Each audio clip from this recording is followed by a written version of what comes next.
Great to be back. Obviously, it's game week. Everybody's excited. Excitement is a part of college football and passions. We've got a passionate fan base.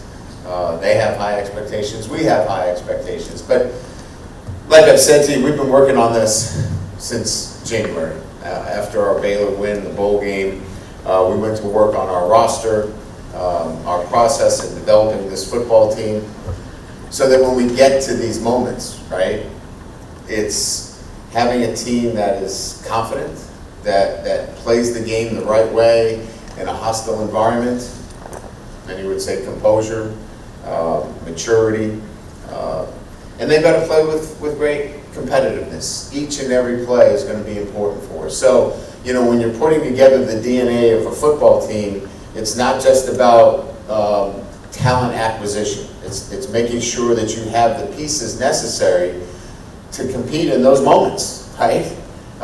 When there's a turnover, when there's sudden change, when momentum's not going your way, what's the makeup of your team? And so I like the makeup, but I want to have this conversation with you after the game, that we competed the right way, right? That our composure was amazing.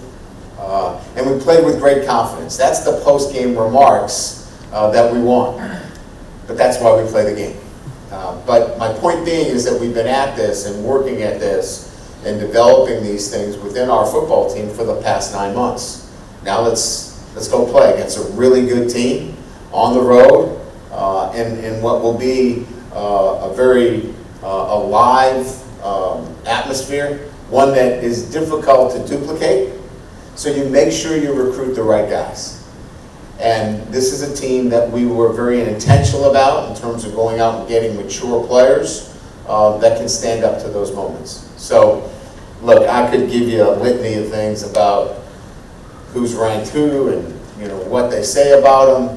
It's about going out and playing. And all of this preparation needs to lead into the three things that I just mentioned in our performance. Again, we had some news that I'll update that you guys already know about. We awarded number 18 to Garrett Nussmeier. I like the fact that we've kind of centered back to the quarterback position, because that's the history of 18. Started with Flynn. And look, to me, I learned the history of this, you know, every day, right? And to have Matt Mock as you know, that guy is important to us, and being the quarterback and what he represents. It is Matt, right? Yes. Okay. I had a mock play for me at Cincinnati, so sometimes I get the first names mixed up. But to have, you know, Matt Mock and what he represented in 2003, coming out and leading to a championship and bringing it back to a quarterback, I think sends a great message about the history and tradition of 18. 7, Harold Perkins still wears number 7. Look, anybody could make an argument for 7 to go to somewhere else. And the great part about it is we had a lot of players on the team, but Harold didn't get a full year to wear 7. And he wants to finish it out. He wanted to wear 7. He wanted to have his best season in 7. And having it cut short last year, he gets the opportunity to wear 7. We named 2 captains, Garrett and Whit, Garrett Nussmeier and Whit Weeks. They represent both sides of the ball. We also will have 2, each and every week, 2 game day captains, because I believe we just have a lot of guys that have earned that opportunity. So I just wanted to give you a little bit of the background in terms of, you know, where 18 started with Mock and now where it is with Nussmeier. And then 7, obviously, you can make the case for a number of guys that have their roots from the state of Louisiana as a playmaker. We just felt like it was right to have Harold finish off with 7, because he didn't get really the opportunity to do so. So that's a little bit of within our own program itself. You know, Clemson, obviously a top-ranked team. at. It's a top 5 team. They reached the CFP. I know Coach very well. 13 seasons and 10 wins. They're the epitome of consistency at the highest level. I think everybody talks about their defensive players in particular, but offensively, Cade Klubnik is, I think, a quarterback that played his best ball at the end of the year, and is a dual threat. 3 seasons as a starting quarterback, we've made a lot of that in terms of how important it is to come back for a second year. He's coming back for his 3rd year, which I think says a lot about him. Peter Woods, obviously a guy that we're going to have to deal with inside. Parker off the edge is going to require a lot of attention, or they're going to ruin your day. Offensively, I mentioned Cade, who we have a lot of respect for, but a veteran offensive line coming back, playmakers on the outside. Williams and Wesco are outstanding receivers. So you guys already know that. I'm not telling you anything you don't know. This is going to be a great challenge, one that we're excited about, one that we're up for. Any goal that you put out there, it's not worthwhile unless it's a challenge. And so this will be a great challenge that our kids are excited about. So that's all I have. Excited to get going and get ready for Clemson. Questions? Coach, right down here, you talked about bringing in the right guys, and we've talked about this all fall camp. Going into this game, having a center like Braylon Moore who's played a lot, what does that do for the rest of your offensive line and kind of settling some things down? I know you guys have been working through some battles in fall camp. Yeah, it does that. I mean, certainly the intentions here to get to the press conference that I want is that we brought in some veteran players that in this environment at Clemson, he's been through it. He opened up against Clemson last year as the starting center at Virginia Tech. So he knows what it's like to play against Woods. He's got that experience. So when you go on the road and you play in an environment like that, you want to bring in veteran guys that bring that composure and leadership and experience. Right? Experience is the greatest teacher. So that means a lot. Clearly, that he'll have a great influence on the offensive line. I think we'll get the injury report Thursday. Is there anything that we need to know early in that regard? No, I think, we had a couple of bumps and bruises, as most would, but I would think that at this point, right now, as I stand in front of you, we expect everybody to be available to us. And you talked about competition and how good it was for your team. You had a couple of positions that felt like they were still, undecided, I guess. Is it important to shore that up, or you can use this last week all the way up to today? Yeah, I don't know that you always need a static 22. You don't want everybody in a position where you're rotating every single player, but there will be a couple of positions where we'll have some rotation, and I think it will be good for us. I think it makes us better. And so, we look at, different battles, right? We're going to play a number of defensive ends and defensive tackles. It's because we'll be better because of it. I think the same thing would be true on the offensive line. You're going to see more than just 5 guys out there. You'll see, at least 6 or 7. Could be as many as 8 offensive linemen playing for us. Oh yeah. It's okay to rotate offensive linemen in. They can do that too. Hey Coach, unless you want to name a starter at that left guard spot right now, what is maybe one positive, or what's kind of one strength of each of those 3 guys between Chester, Mabenga, and Eccles, and kind of what do you want to see this week from them? Yeah, that's a good question. I think each one brings a little bit different. Paul actually moves very well for us, right? He can handle movements. He's been more consistent from that standpoint. DJ, you love the fact that he played so much football for you last year. He is in a new position if he is at the guard position from the center position, but we like his size, we like his smarts, we like his experience. And then with Cohen, he's physically strong. So if you get into a one-on-one matchup against an elite defensive tackle, he can hold his own physically. And so each one of them brings a little bit to the table, if you will, and that's why most likely you're going to see them all playing. With how you approach the transfer portal, I know you've said in the past that you want to build through the high school ranks and then supplement with transfer guys. Was there a point where that kind of philosophy shifted for you this past off season, or do you still want to get back to that, to where you're going into the portal scared? Building a program, right, unfortunately takes some time. And the time element, nobody wants to hear about. I get it. I understand everybody's want to win the national championship this year. I want to win it as well. But the reality of it is we had some work to do. And that work was building a foundational piece in this program that was built on consistency and high standards on a day-to-day basis. And so that takes some time. We weren't ready to bring in guys from the outside until our own program was in a really good space. And so it took us a few years. And I felt like this year we were in a place where we could invite people into our locker room, transfers, if you will.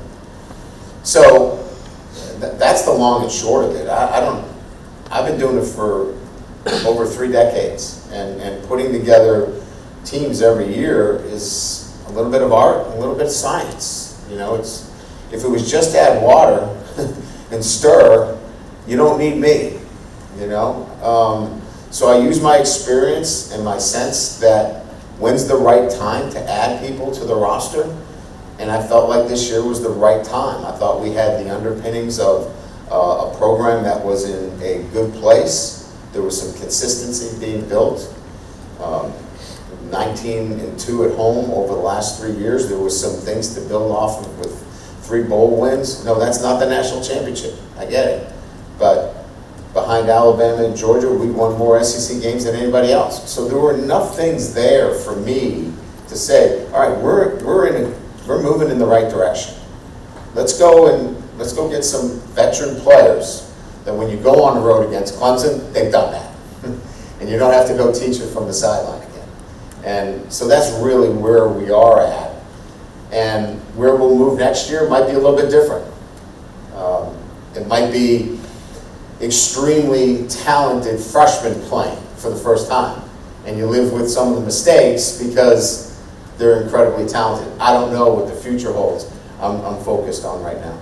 I know it was a long answer, but I wanted to make sure it was clear. Just reading their reports about Clemson, seeing them from afar, it appears that their run game is something that they're figuring out, right? What do you see in their run game, and how much, as you mentioned, does Cade factor into that? He's I would say central to their run game. And look, I mean, you can go back to last year's Texas A&M game. We didn't handle ourselves very well, or the Alabama game, whoever you want to point out. South Carolina, I could keep going. I'd like to stop right there. We didn't do a very good job against a running quarterback. So it's important that we contain him within the run game. Look, he's going to do things outside the realm. That's what he does. He's really good at that.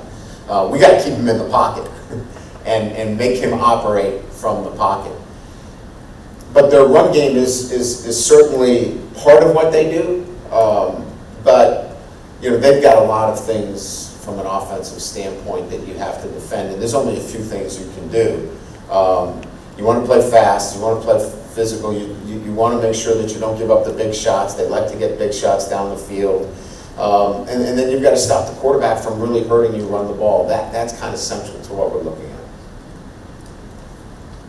Can you clarify on Garrett from Saturday? He didn't throw any passes. Why?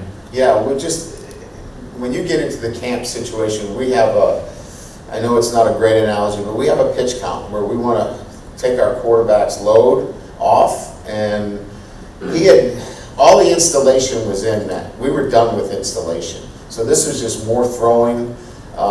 We wanted to wait and get into Clemson in game week. And so he'll be out there on Tuesday, practicing full. And then opponent notwithstanding, how different, or do you feel differently about your team at this point coming out of camp week 1 than the previous 3? Yeah, I mean, I think it's an evolution, right? Each year you're developing depth, you're developing a DNA within your team where you know much more about them. in terms of what to expect. But I think at the end of the day, this is about depth, and probably the most depth in the roster. Now, we still got to go out and play and perform at the highest level, but I would just say what's different is it's a mature group that has played a lot of football, and we're not going into a game where we can't handle the moment. Coach, everyone's excited about the receivers and obviously how deep that room is. Without giving anything away, can we or should we expect to see more 12 personnel, especially against a front like Clemson has? Yeah, I mean, I think you want to get your best players on the field, and we could probably put 5 receivers on the field and not have a running back there and say that those are your 5 best, right? But that's not really the way the game's played. You have to be tactical in what you do and matching up against what defenses do. So, yeah, 12 makes sense for us. Will we feature it from a percentage standpoint? 80% of the time, probably not, but I think it's going to have a good mix in what we do, because it's smart to put Trey Green and Bauer Sharp on the field. If it wasn't smart, I'd probably stay away from 12 and be good somewhere else. So it's using your own personnel that you have, it's being tactical against your defense, and then it's trying to find that balance of how do you get those receivers on the field as well, because you're pulling one off the field when you go 12. So it's a little bit of everything. Coach, you obviously mentioned how explosive their pass rush is. How has Cade Durham looked? Did I mention that? I think you did, yeah. Okay. Good, I want to make sure I mention it again. It's explosive. How has Cade Durham looked as a pass protector, sort of helping out, and what's his progress look like from last year? Well, yeah, we have a high standard, and you guys all know this that follow us. Josh Williams was, as good as there is, right? And so that actually left a really good standard for watching film and showing our backs. This is how you have to help in these kinds of situations when you're called on. But Caden does a really good job. I think Coach Wilson is, if there's one thing that he is really a stickler on, it's you got to protect. And if you want to get on the field, you can't be a liability there. And I think all those kids have done a nice job. Hey, Coach, just simply, how much has your defense improved? I know you won't know until they get on the field and play, but your personnel that you've added, what you've seen in camp, how much better do you think they are? I just think there's a lot of confidence back there. And so how do you measure confidence? It's just the way they handle themselves, the way they play. They believe in themselves. There's a trust factor that they're going to go make a play. I think it starts with confidence. Confidence comes from playing the game, Jacques, right? A lot of those guys that are back there now have played a lot of football. They're experienced players. And when you bring that experience forward, things like confidence come out, high competitive drive. So, look, we got to put it all together. Like, that's why there's great anticipation going into Saturday. But, I think I have a trained eye as to what I'm looking at. And what I see more than anything else is a group that's very confident. Ryan, I really don't think we've had a chance to ask you about Gabriel for this preseason practice. What have you seen from him? I know when we visited with him in the spring, he talked about accepting the challenge once you guys brought in the 3 defensive ends. And what did you notice from him? How has he just sort of accepted that challenge? I think that we're very pleased with the way he's accepted the challenge, right? He hasn't backed down from it. I think he's seen it as an opportunity for him to show that he's the best at that, instead of, well, woe is me, they brought in competition. I just think he's handled it with the right mindset. And because of that, he's improved. I mean, he's physical. I mean, he brings a physical presence at that position. And so now you add, Patrick, and you add, a number of those guys, Pyburn,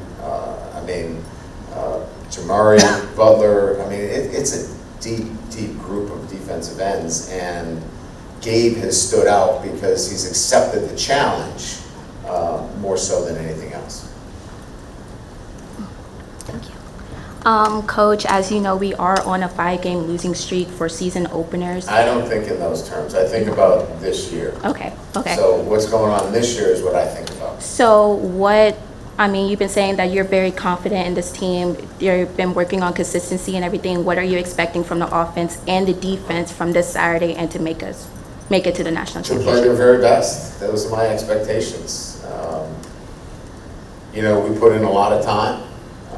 As I said, we've been working on this since January. If we could just write in the score and know exactly what's going to happen, this would be pretty easy. But we've been with this group for 9 months, and I really like our team. I like the way that they have worked. Whatever we've asked them to do, they've done it. We're going to go out and compete, and we'll figure out what happens after that. But I'm proud of the guys and the way that they have looked at this challenge in front of them in winning and having a successful weekend. But other than that, we just kind of stay focused on our day-to-day process. Hey, Coach, right where you left. Last several weeks, it really looks like over fall camp, you put a lot of stress on red zone, blue zone work, particularly on offense. Just what kind of strides have you seen maybe in the offense this year or this offseason that leads you to believe there's going to be some confidence that you guys are going to be able to score inside the 20, inside the 10 pretty consistently? Well, you mentioned it as though we were not very good on offense last year. I thought we were pretty good. We needed to be better, right? We needed to be better, especially in those zones. So, when you have a veteran quarterback, and Garrett, a guy that can come back, you can be a lot more situational in your work. When you have a younger quarterback there or hasn't, had the experience, you want to make sure that you cover everything. So, as I mentioned earlier, in terms of, why we kind of were able to pull him out of some practices and keep him fresh is because he's seen a lot of that stuff. We actually want to do a lot of that work for our younger players too, and get both Michael and Colin a lot of work in that situational offense, which is crucial to winning games because that's where the points are scored. Big difference. We go back to the USC game. We kicked field goals instead of touchdowns, and that was obviously the difference in that game. So I'm not saying that we did more of that because of the USC game. I'm saying that we did that because of the younger quarterbacks, that we wanted that situational work for them. And obviously, it's very important in your overall scheme of things. Time for 2 more.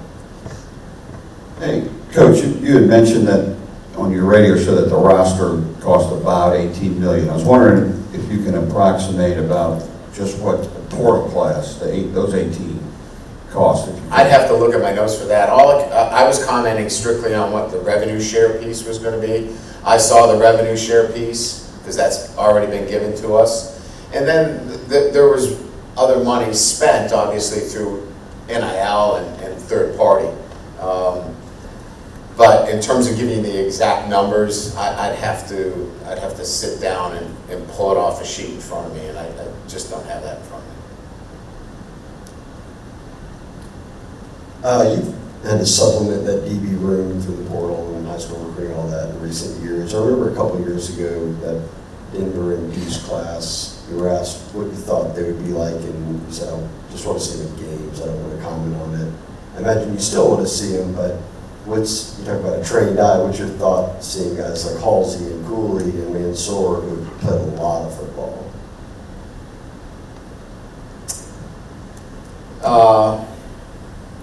They have practiced, they have competed in the manner that we thought that they would.